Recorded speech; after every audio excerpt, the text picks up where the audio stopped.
Bismillahirrahmanirrahim. Assalamualaikum warahmatullahi wabarakatuh.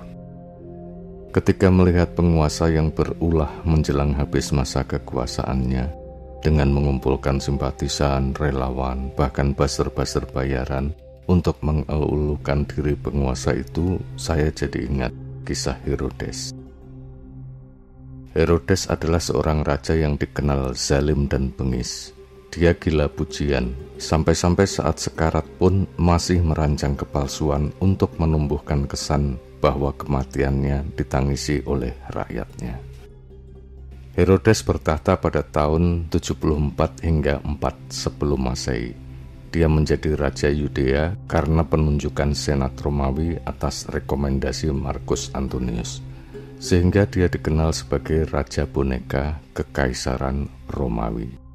Kerajaan Yudea terletak di wilayah yang saat ini menjadi kawasan berdiamnya masyarakat Israel dan Palestina.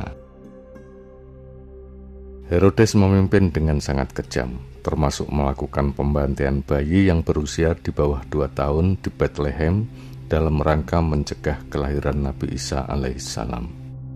Peristiwa ini tidak tercatat dalam sejarah sekuler, namun para sejarawan menganggap tindakan ini konsisten dengan reputasi Herodes yang paranoid dan kejam.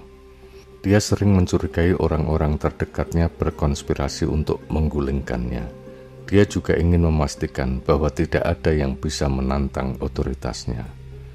Karena itulah dia tak segan menghabisi siapapun. Bahkan anggota keluarganya sendiri pun tega dia habisi.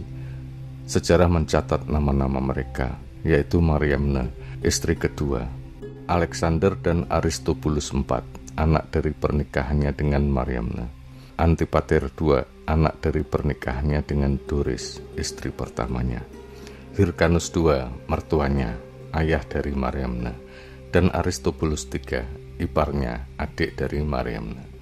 Mariamne, wanita kelahiran tahun 54 sebelum Masehi ini dinikahi oleh Herodes pada tahun 37 sebelum Masehi.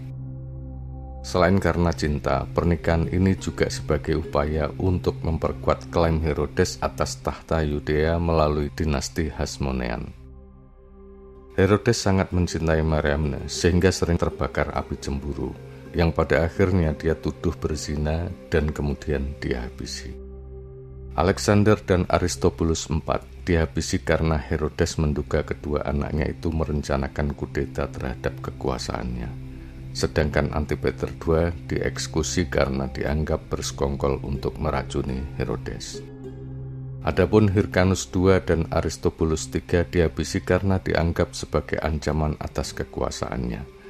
Keduanya merupakan imam besar Yahudi. Bahkan Hyrcanus II, sang mertua, berstatus sebagai Raja Yudea pada tahun 67 hingga 66 sebelum Masehi. Pembantaian anggota keluarga itu terjadi demi mengamankan kekuasaannya. Herodes juga dikenal gemar membuat bangunan-bangunan mewah, di antaranya benteng Herodium, pemugaran kuil Yerusalem, dan pelabuhan di Kaisaria Maritima. Untuk membiayai proyek bangunan mewahnya itu, Herodes menerapkan peraturan pajak yang mencekik sehingga menimbulkan penderitaan bagi rakyat. Herodes meninggal karena penyakit yang tak bisa disembuhkan melalui berbagai macam cara dan jenis obat. Saat ajalnya hampir tiba pun, ia masih bikin onar dengan memberikan perintah kepada para algojo untuk menangkap dan mengeksekusi para bangsawan Yahudi sekadar untuk memastikan akan ada tangisan di Yudea pada saat dia meninggal. Intinya, Herodes, si Raja Lalim itu ingin agar kematiannya diiringi oleh tangisan rakyat. Untuk memastikan keinginannya itu terwujud, dia bunuhlah para bangsawan. Dia tahu bahwa hal itu akan membuat anggota keluarga orang-orang yang dibunuh itu dirundung kesedihan dan menangis sesenggukan. Tangisan mereka itu bakal dicitrakan sebagai kepedihan rakyat mengiringi kematian Herodes. Sungguh pencitraan yang amat sangat manipulatif.